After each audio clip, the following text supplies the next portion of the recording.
fitting that we have this rally here today because it was a little over a year ago that I stood on these very steps in front of this podium at a tea party that I helped organize. How many of you remember that? It was pouring down rain. We had about 2,000 people there. And I'll tell you, I put that together because I was concerned about this country. I was concerned about the out-of-control spending, the unprecedented deficits, and the budget the out-of-control budget deficits. And we had an $800 billion stimulus package. And it wasn't long after I spoke at this tea party, got a great response. I was asked to speak at another.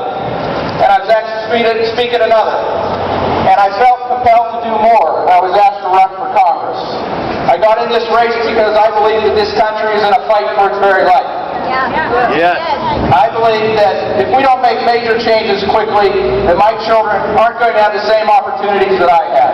I got in this race quite simply because I know that I wouldn't be able to look my kids in the eye if I let them grow up and told them that I did nothing. And I think we all have a responsibility to do whatever we can to help turn this great nation around.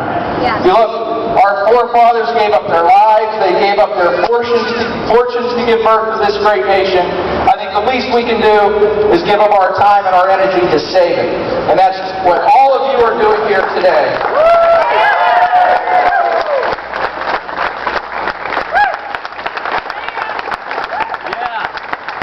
And since I got in this race, nearly a year ago, have things gotten better in Washington?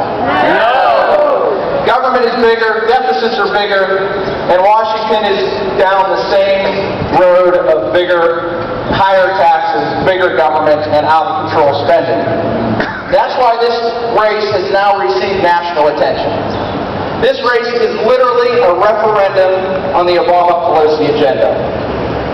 And a week from now, Nancy Pelosi and Barack Obama will be saying one of two things. They will either be saying, don't worry, we can get back to our liberal agenda. Scott Brown was an anomaly.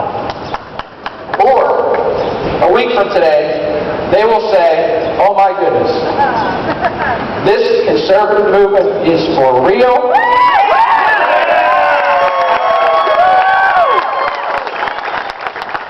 And we are not going to be able to move forward on our liberal agenda. And I'll tell you, I think that America is on the wrong track. I know you think America is on the wrong track. Let me ask you a few questions about this administration. Do you think that we should be going around the world bowing to our enemies and apologizing, being No way. Do you think that we should be afraid to say Islamic extremists or the war on terror? No! Do you think that we should tell our enemies that we won't use nuclear weapons? No!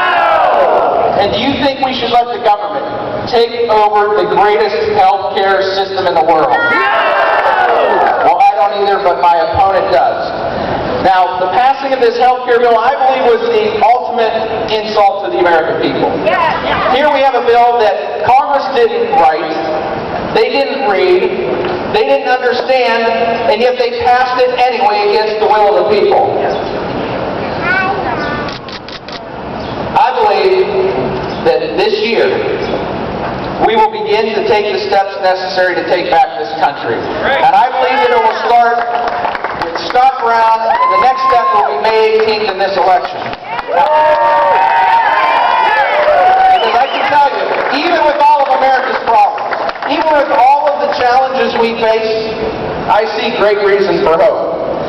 And I'll tell you why. Because there is one thing that Barack Obama has done very, very well. He has managed to motivate and mobilize millions of Americans from all over the country. He's got them to get up off of their couch, to get into the street, to stand up to Washington and tell the government that we are not going to take it anymore. Yeah.